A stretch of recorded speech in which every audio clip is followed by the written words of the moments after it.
Yes. So that's how they can get involved in that process? That's exactly right. And again, as I mentioned, we're actually going to be doing one on Tuesday at the airport at 1 o'clock. At the airport hotel, Hilton Hotel. Excellent. Okay. So Tuesday's the 12th. Tuesday the 12th. July 12th. July 12th at the airport Hilton Hotel. Okay. And what time is that? It begins at, I think they're doing lunch. I think it really begins at 12:30. Yeah. Okay. So that's perfect. They can go to the Recycling Black Dollars Breakfast Mixer, which is next Tuesday at 8 o'clock in the morning. Excellent. Have their breakfast and then leave and go to the airport to find out more information. Excellent. Entrepreneurs, are you listening? Small businesses, are you listening out there? Did you hear that? That's a great source of resource for you to tap into some opportunities. Mr. Rollins is here to guide you guys, to provide you guys insight into how to tap into those opportunities. Now, as commissioner of the airport, how do you measure that process? Do you have reports that come out every quarter that you look at, and you look at the numbers, and then you hold them accountable? Absolutely. So what we do is we started in the beginning because the challenge in the past is that there just hasn't been real policy around what the expectations are. So what we've done is we've pushed policy that says we are an airport that believes in being inclusive. We are an airport that believes that we've got to be intentional about making sure that money stays in minority business hands and local businesses' hands. So we've got to procure in a way that ensures that forces the marketplace to actually do what we need them to do. Because here's the truth. The marketplace will change depending on the color you want your house to be. Mm-hmm. If we say to the marketplace, every single person that you bring in should be wearing a zebra suit, guess what? Every single person that they bring in will be wearing a zebra suit. Right. Yep. So it is about understanding the power of an institution's ability to kind of change the market dynamics as opposed to the market dynamics changing what we do. Exactly. So what we say is, with the moral and economic authority, here's how we're going to make sure that this happens. Right. But then after that's done, after they say to us, okay, we're going to make sure that we meet your percentages. We're going to get that done. We have our team here. Then we get monthly, them coming back to us, the staff coming back to us and saying, here's where we are on these percentages. Mm-hmm. Here's where we are on these numbers. Now, what I would say to you is we're about to spend billions more than we've ever spent before. Mm-hmm. And what that means to me is we've got to continue to beef up our own capacity to monitor and measure those things. Because the last thing that you can do is go back and get it after it's done. Right. When it's done, it's done. It's so done. I want to know throughout the process, where are we? And if we aren't where we're supposed to be or where we need to be, what are we going to do to fix that? Right. We cannot wait until it's already done, because when it's done, it's done. There's no opportunity to ensure that there's going to be participation. So I think it's really incumbent upon us to, one, create great policy that says, look, we're going to make sure that there's local participation. Two, make sure that we're getting monthly updates about where we're going. And three, if there are things where we see that there are challenges where we're not making what we're supposed to make, somebody's got to bring a solution to us. Yep. You got to bring a solution, because the answer can't be no. The answer can't be we can't get it done. Right. There is a solution if you try hard enough. Entrepreneurs, small businesses, you're listening to the Business Zone with Crystal and Gilbert. And we're here with the commissioner of the Los Angeles World Airport, Mr. Nolan Rollins, and he's also the president of the Los Angeles Urban League. These are some great information that is being disseminated right now. And, this is so dear to my heart. That's why I'm into this right now. I'm just in awe right now of all this information I'm getting from Mr. Rollins, because these are some of the same things I share with entrepreneurs and try to get them ready. Our program here is about getting businesses ready, get them business ready, contract ready, and bank loan ready. We really want, when you go to that table to sit and look for opportunities, you're actually ready to do business. So one of the things that Crystal and I wanted to ask you real quickly is, can we recreate a Black Wall Street, do you think, in 2016 or 17? How do you see that happening? Or in our future, being what's going on? You and I both know that some of the issues in the African American community is our economics. We don't have economics, and so therefore, without that, we can't make anyone accountable to make sure that the policies are in place that can develop and create a safe environment for our children and our families. So how do we go about doing that in today? So Recycling Black Dollars, we know what we've been in this space for 27 years, and we've been saying the same thing over and over and over again. Why is it so important? Why you have to bring your dollars back into our communities, that we have to build businesses, we have to support one another so that we can do that. So that's been a challenge. It was a challenge when Muhammad started it, which is why Muhammad did that. He was probably a very forward thinker when he started Recycling Black Dollars. So we're at a very critical time, and I think more so than ever, where we have to force ourselves to change our mindsets so that we can move forward. So can we recreate that environment? In today's world? What I think we have to do is we've got to be more intentional about defining what tragedy looks like. Right. Because what challenges us in our community is that tragedy generally has something to do with someone dying, someone being hurt. It never has anything to do with abject poverty in our communities. It never has anything to do with students in our schools that are at 60 to 70% failing. It never has anything to do with those things that are crisis.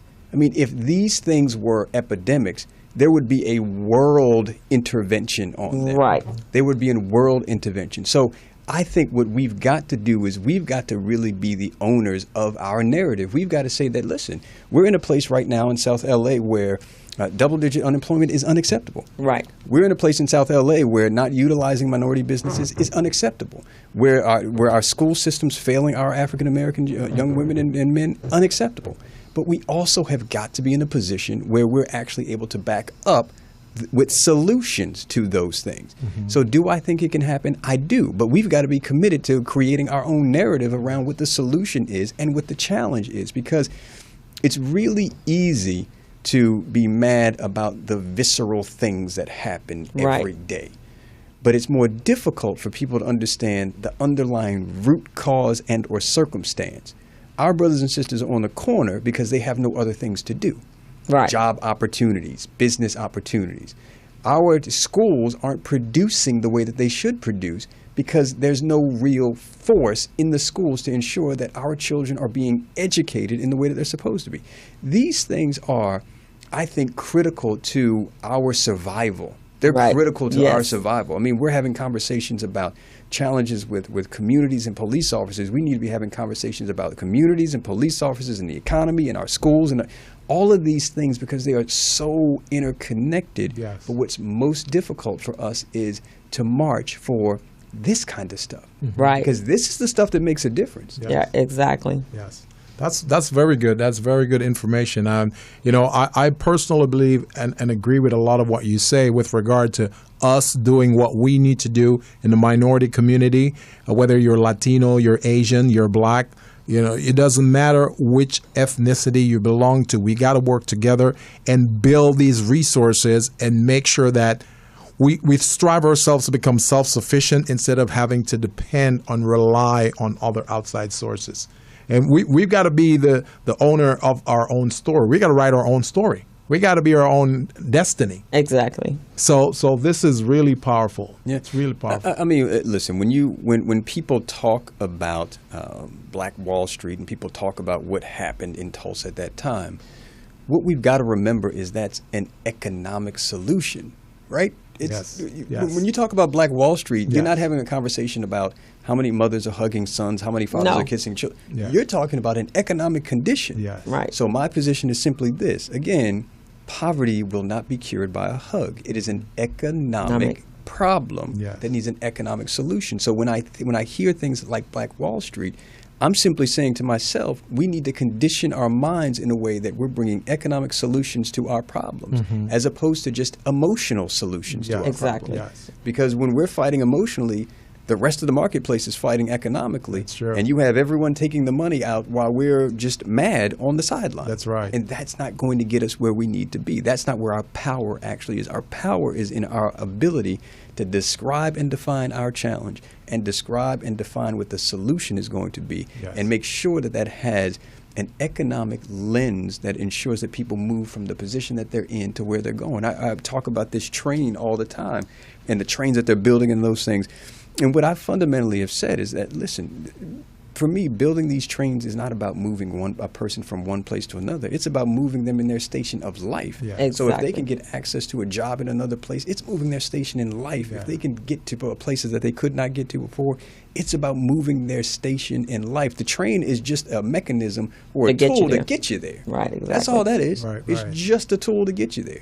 But what are we doing to move people in their stations of life? That's the stuff that we've got to focus on. And we have to be able to close that wealth gap. Absolutely. Because right now we're on this end, and it's such a huge gap that it really sets us up for the tragedies that we're in, because you're always in that need position.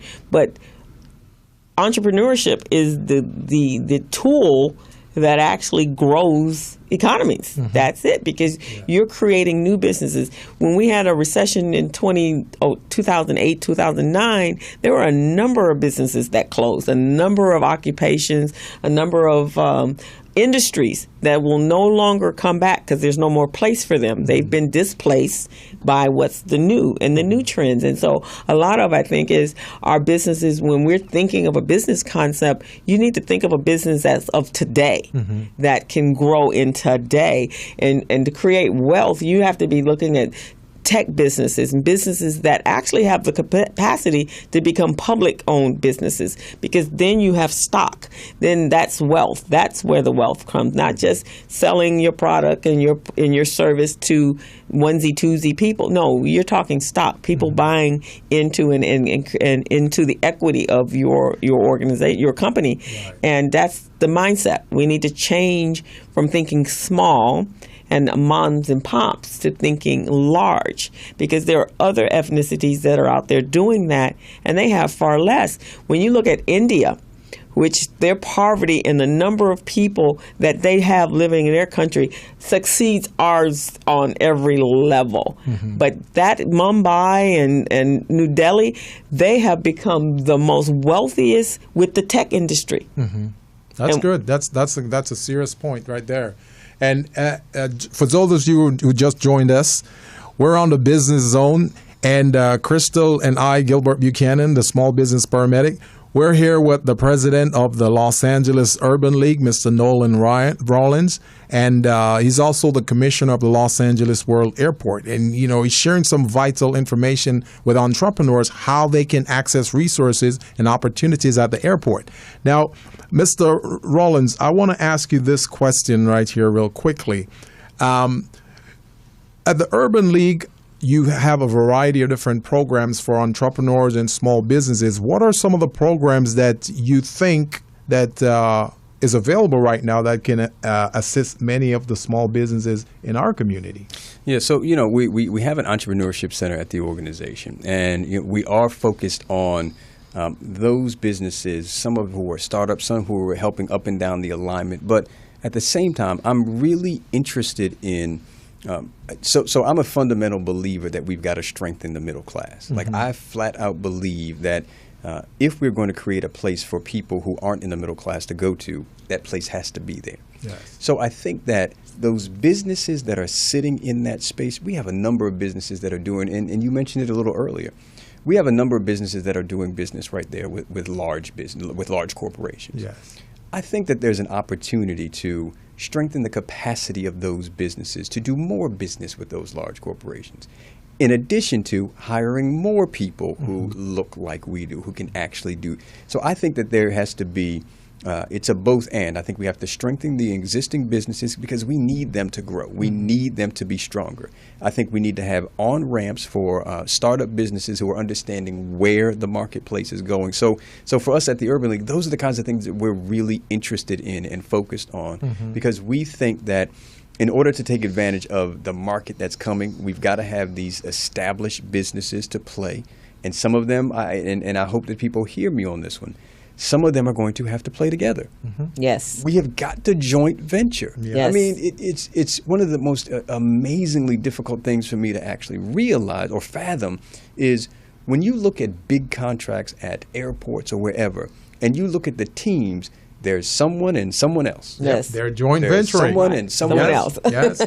They are doing JVs all the time because what the reality is that together they are far more powerful than individually. Yes, exactly. Much stronger. And I think that we've got to get our minds wrapped around that, because here's the thing. If you can do $1 million and someone else can do $1 million, you guys can do $2.5 million together. Exactly. Do 2.5 together. Yes. Yes. And then you can continue building that. So I think that what we're focusing on is moving in a direction where we can get more of that done. So I understand that we have a call right here, and I think this is going to be great for our guest. So caller, who are you? What's your name, and where are you calling from? Hi, this is Ishmael from Dallas calling back. Hey, Ishmael. How you doing, sir? Good. I'm really enjoying the show. Thank you. I just wanted to ask about the Black Wall Street and also how, we all know what happened. With Tulsa, not only were they upset about, we were doing for self, what a lot of people don't understand is that they also were upset that we were copying New York's Wall Street. And they were like, no, this is for you. This is our way of doing business. And also, when you think about Wall Street, do we really want to? I know we should have the Wall Street mindset, but as far as the way they did business, they're dealing with a lot of made-up numbers. When you really get into how Wall Street works, a lot of fiat currency, made-up numbers. So I think we should have a quote-unquote Black Wall Street, but it should be based on something real, real currency, where we have real things. So when a recession happens, we have a real product or real service, and we are able to sustain that. So I think we need to have that mindset when we do talk about recreating something. It needs to be done in a morally right way when we recreate it. We shouldn't copy something that we know the fiat currency isn't going to last. I think so I just want to add that. I think that's a very good point, Ishmael, and I'll have our guest, Mr. Rollins, address that a little bit, because he's got a lot of insight on that too. So, Mr. Rollins, what do you think about that? Ishmael, I do think that that's a wonderful point, and I think what Black Wall Street represents for us right now is a space in time where there was economic empowerment. Yes. Right? That's what we're really talking about. What we're talking about is, how do you create a space and time where you have the economic empowerment that's necessary for you to be strong?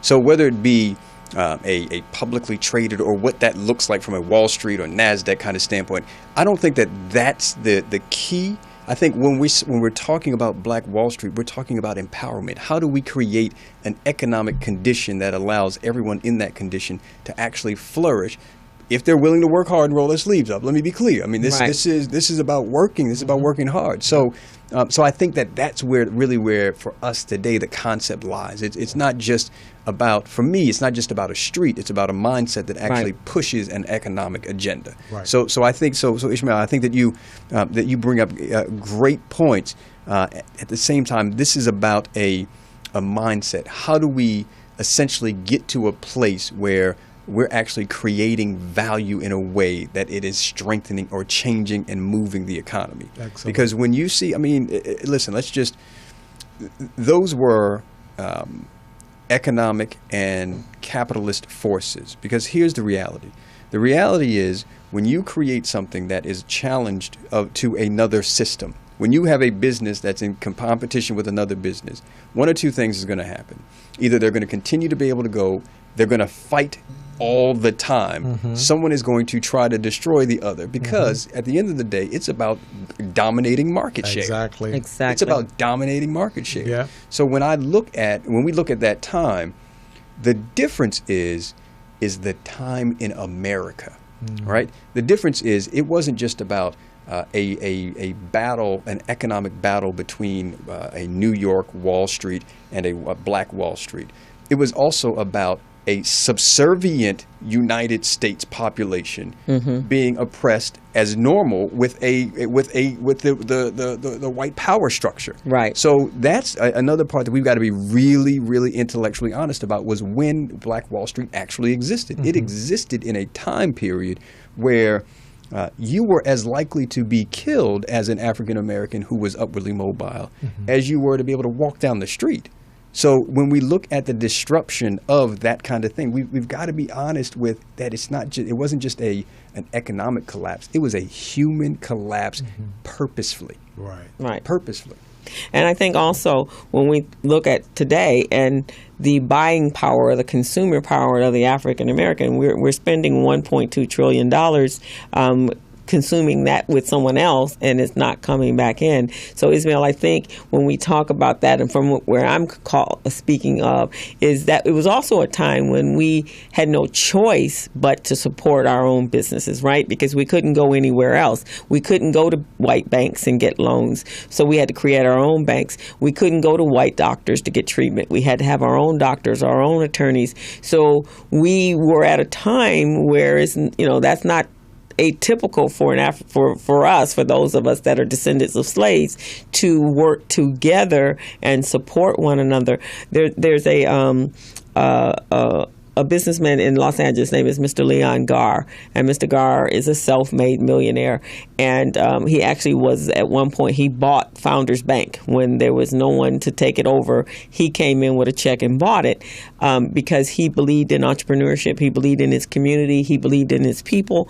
But he said when he first started his businesses, it was like his ice wasn't cold enough for us. And that's what we have to get out of. There's another billionaire or multimillionaire. He was down in Birmingham, Alabama. His name is A.G. Titan. He also was a man that was in the 60s. He was a multimillionaire, but he created businesses for his people. He saw a problem, and he solved that problem. He had the solution to that problem. But again, it's like we don't support our own. We have quality businesses, and then we have businesses that need help.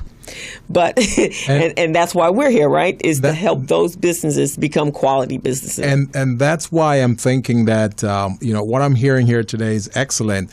I'm thinking that what you just said about the spending power of the African American market and the spending power that we know exists within the Latino market, it's a $600 billion spending power. We should be able to come together. Those two groups should be able to come together and maximize our capacity instead of having to wait for opportunities from somewhere else.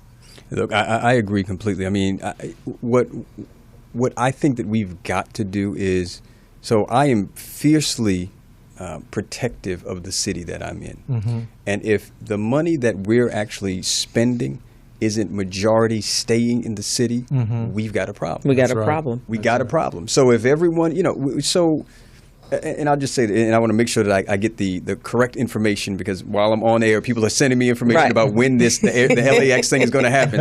It's just great people.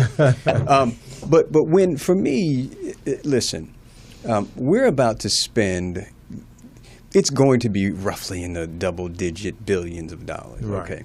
In that spend, there are a few things that we're going to be doing that there are only 5 companies in the world that can do, right?